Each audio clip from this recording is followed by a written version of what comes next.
Hey everybody, it's Khalliah here. I'm so excited to be able to start talking about different topics, sharing my ideas via video. Today I really wanted to get into the topic of food. So far for the past 9 months at least, food has been the biggest game changer for me in my life. I stopped eating red meat. I don't eat any processed foods anymore. I would consider myself plant-based, but I still dabble with the occasional chicken and the occasional salmon. So I'm still transitioning from that. But a lot of people have noticed my change in my diet. They notice my skin is glowing. These are all things that you can look forward to whenever you're transitioning into a better, healthier diet. Some will call it a vegan diet. I don't necessarily get too much or get too caught up in the labeling of things because I know vegans get a bad rep, even though they seem to be doing justice, you know, for the animal community and the overall community. If you can start looking beyond the whole labeling and the stereotypes of vegans, you can learn a lot from those guys. I personally, there's a lot that comes with veganism, and I personally cannot get into it. And you have to start using a lot of your favorite products, but it's always interesting to hear what all that they have to share in regards to the food and the animal products that are being used in our everyday products. But more specifically, I wanted to get into the topic of diet in the Black community. Everyone knows like the whole stereotypical Black people's food. Soul food. If you go back in time and kind of look at where soul food derived and how it became our soul food, everyone knows that a lot of the foods that we eat now come from the old days where slave masters used to literally give us slop, the extra body parts of animals that they didn't want to use, and we had to use whatever we had during the slave times. And I don't like getting too much into that, but a lot of those foods that we eat today that we consider soul food are high in cholesterol. High blood pressure. They cause like diabetes, and they were basically scraps, literally like body parts of animals that they did not want to use in their foods. We had to really incorporate these things in our diets in order to survive back in those times. And it just so happens that generation after generation, we pass down all these awesome soul food recipes. Collard greens, neck bones, hog maws, pig feet, lots of starch, macaroni and cheese, mashed potatoes, pastas, all of that we should really as a people try our best to stay away from. And a lot of those can cause many health risks and health problems, health issues in general. High blood pressure, heart disease, diabetes running rampant in the Black community. And yet Black people think these diseases are genetic in a way, passed down from generation to generation. And I can understand how that may be so, because these recipes are passed down from generation to generation. So it doesn't technically mean that these diseases are genetic. Get straight to it. The diet of the Black community is literally salty as hell, fatty as hell, starchy, a lot of animal products, and specifically the animal products that we don't necessarily need to be eating, like literally the ass of the cow, the intestines of the pig in general. It just comes down to the point that a lot of the foods that we eat has no life whatsoever. The animal's dead, we cooked it, we fried it, we seasoned it with herbs, and our sides are usually starches with a little bit of vegetables, and all of those things don't have any electricity to it. But what I don't understand is, one thing that I had to learn is that we are living, breathing, electrical beings, and it only makes sense to eat foods that are alive, that can give us these nutrients. Eat foods that have that crunch to it, and that's how you know that you're living a better lifestyle. Everyone knows you're supposed to eat your vegetables. Everyone knows you're supposed to at least, you know, stay active, because you are a living, breathing being. So it really doesn't make sense to eat foods that aren't alive, that are dead, have been dead for almost a couple weeks. We keep meat in the freezer for weeks at a time, and there's no life to that. One major thing that I had to change in regards to changing my diet lifestyle is my outlook on food, how I relate to food, how I look at food, how I treat my food, how I feel after I eat food. These are things that I had to become very mindful about. Like for instance, I started noticing whenever I was eating trash, literally when I was eating this stuff, all the old foods that I used to eat, I used to get really sleepy, like really fatigued, like the itis is what they call the itis. I used to get so tired after eating that 10-piece wing meal, and I'm like, damn, why do I feel like this after I eat? And I'm always taking naps after every meal. And whenever after you eat, you're not supposed to go to sleep. You're supposed to work out off those carbs, because when you go to sleep, everything slows down while you're resting, and it becomes a little bit harder to digest your food while you're laying down or inactive. I began noticing, like, after I eat candy or after I drink sodas, it could be something as simple as a Sprite or juice even, our everyday Minute Maid juices, Kool-Aid or whatever. I used to break out so much. My face, I would have pimples all down here. I would have a whole row of pimples up here, and I'm just like, you know, what could it be? I would have cravings in the middle of the night, or just throughout the day. I would just want something salty, or I would want something very sweet or sugary or whatever.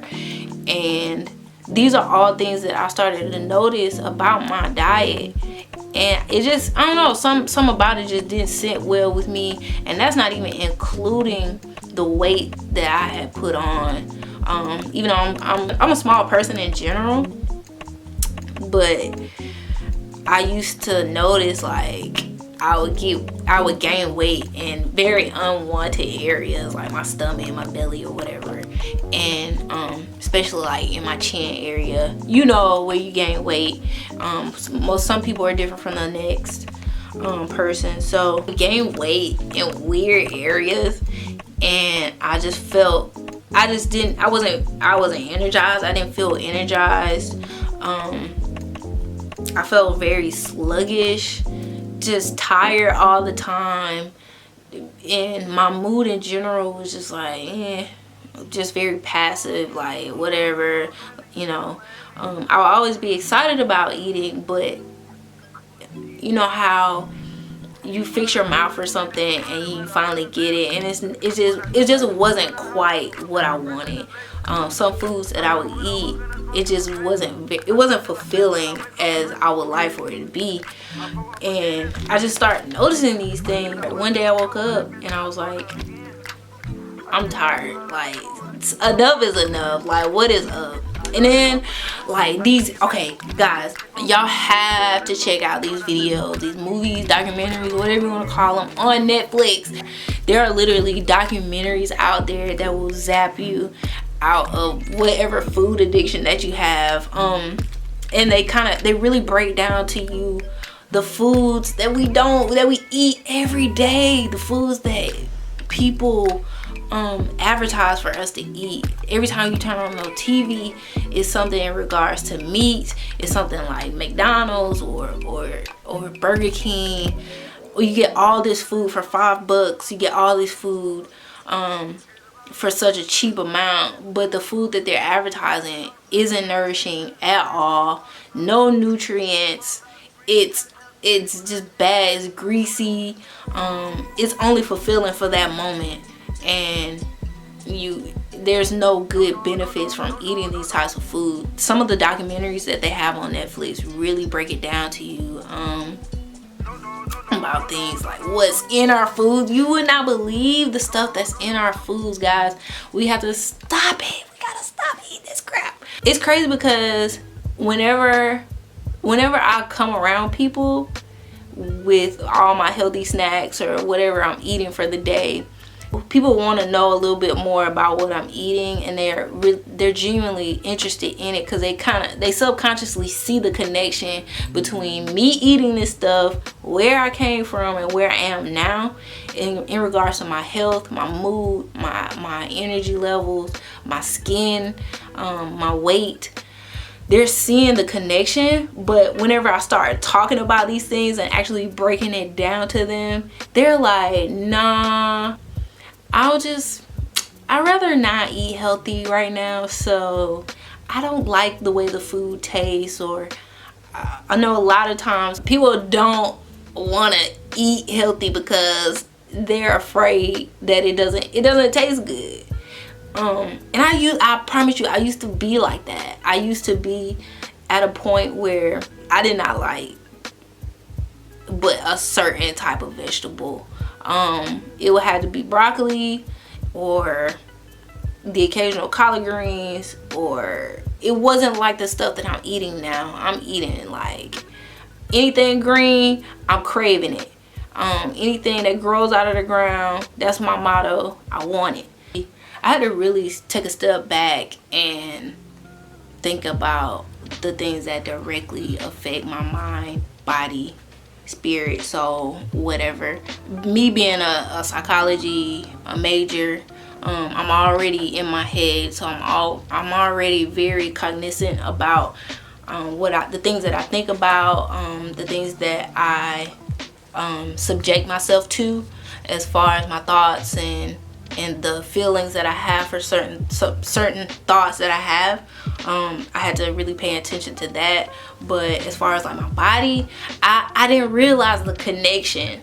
For all my religious people out there, your body is your temple. Your body is a vessel that whatever higher power that you believe in, this is your vessel, so why not take care of it? I began to really do intensive research. I have great friends that have been on this journey with me, and my friends call me GMO queen because I'm always labeling stuff like, you better not eat them GMO. They're always cracking on me because I'm always telling them the ingredients that are in their favorite foods and literally ruining it for them. I really had to do my research. I had to study, and like all those crazy ass ingredients that are on the back of the box of all your favorite processed foods that you can't pronounce. What are those? Where can I find those in the grocery store? Where can I find diosoplex phosphate sulfurate? What is that? Why is it in my cereal box? Or can somebody tell me what's going on? It also helps to find people that are like-minded, that are willing to be on the same journey with you, because as long as you're around people who insist that they can't let this chocolate bar go because it tastes so good, or they can't let whatever these processed food, this macaroni and cheese. They can't let this milk go. It helps to find like-minded people that are like you. Price. I want to talk about price for a minute. Can I have your attention, guys? Whenever I talk about eating healthier, people's excuses, along with many others, is that eating healthier costs too much, or it costs a little bit more than what you would rather pay. I get that. The system is set up to where cheaper food, the most trash food, that's why you can get 10 chicken nuggets for like $1.50 nowadays. It's set up to where you can get horrible food for the price of $1 to $5, and they make it that way to keep us sick, to keep the doctors rich. And it's all a part of whatever system that we're a part of. And until you can wake up, and you ain't gotta be woke, but you can wake up to that reality and see how these systems perpetuate, and see how these systems perpetuate other systems, then you can really take a step back and like, oh my God, what's going on here? Why are we doing this? Why are we feeding? Why do we have so many obese people? Why do we have so many chronic diseases in our society today? People just sick left and right, and these doctors are only getting richer because they don't heal people. Doctors don't heal people. They treat symptoms. And you have to, if you're gonna go to the doctor, you gotta meet them halfway. And I feel that a great step would be with your diet and the things that you consume. But as far as price goes, I ain't trying to hear that, okay? I don't want to hear that. If you, especially young people my age, y'all out here buying J's and shoes, and y'all out here buying clothes and watches and belts and everything, all that stuff that y'all don't necessarily need, that's gonna depreciate 10 years down the road. You can cut all that out. Them $200 that you spend on them shoes, you could have put towards a nice grocery list at the farmer's market. Meat is how much per pound? $10 per pound. Vegetables are literally $2, $1 to $2 per pound. Depending on what you're buying. I don't want to hear anything about price. Point blank, period. This is really towards my friends. So don't take it personal, but I'm coming at y'all next like I have been, because I want y'all to live past the age of 50. This is too many people dying out here. Anyway, meat costs $10 a pound, $11, $12 a pound for some hamburger meat that's been dead for God knows how long, versus $1 or $2 for a pound of vegetables. I bought several large bags of vegetables for under $10, and I'm eating good for the next 2 weeks, week and a half. So I really don't want to, like, all these excuses. I used to make these same excuses, and not realizing that I might as well just go ahead and start making small changes. It helps to make these small changes. Thank you for joining in. I'm so excited to be able to start talking about different topics via video. This is something I've been wanting to do for a while now, and I know a lot can get lost in context via Twitter. I know a lot of you enjoy my tweets, and thank you so much for the support and everything that you guys have given so far, especially with GymGreatEliteMinds.com. Check it out. I'm also trying to start my own website for my blog or whatever, KhalliahGrace.com. So check that out. Be on the lookout for that. Make sure you guys follow me on my Twitters and Instagrams, or whatever you guys follow me on, at WizKhalliah or Oh That's Leah, whichever one.